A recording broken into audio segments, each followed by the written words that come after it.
Le Vatican, en tant que siège de l'Église catholique et la résidence officielle du pape, n'est pas intrinsèquement considéré comme satanique dans la croyance catholique ou dans la majorité des perspectives religieuses sérieuses.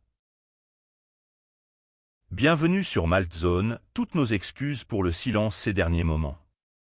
Dans Histoire cerveau et héros de l'humanité, nous allons relire l'histoire passée de nos héros, martyrs, des faits, documentaires et trouver des réponses à nos questions. Faites-nous aussi savoir en commentaire sur des sujets que vous aimeriez qu'on en développe.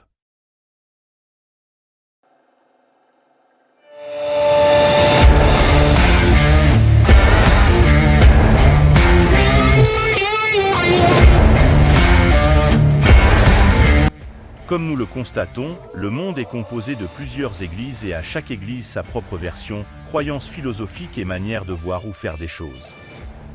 Chaque église se croit meilleur et vrai chemin vers Dieu, et ce qui nous empêche d'avoir la vraie vérité. Vous savez, quand il s'agit d'intérêt, de l'argent ou bien matériel, l'être humain est capable de faire tout son possible légal ou pas pour obtenir ce qu'il veut. Depuis la nuit des temps, les hommes ont accompli plusieurs opérations en se servant simplement des églises. Des théories du complot ou des idées erronées ont parfois circulé, suggérant que le Vatican serait lié à des pratiques sataniques. Ces allégations sont souvent le résultat de malentendus, de désinformation ou de spéculations sans fondement. Certaines personnes ont pu associer cette idée à des éléments historiques, comme les controverses entourant des périodes sombres de l'histoire de l'Église catholique, les inquisitions passées, les rumeurs de dissimulation d'informations, ou encore des interprétations erronées de symboles ou de rituels religieux.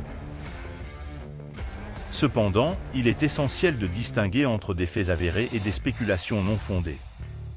Le Vatican, en tant qu'institution religieuse, a une signification profonde pour les croyants catholiques et est le siège central de l'autorité religieuse pour des millions de fidèles à travers le monde. Les idées de nature conspirationniste ou sensationnaliste peuvent souvent circuler sur Internet ou dans des cercles marginaux, mais cela ne correspond généralement pas à la réalité de l'institution vaticane. Il est crucial de faire preuve de discernement et de consulter des sources fiables pour obtenir une compréhension précise des faits concernant le Vatican et ses activités.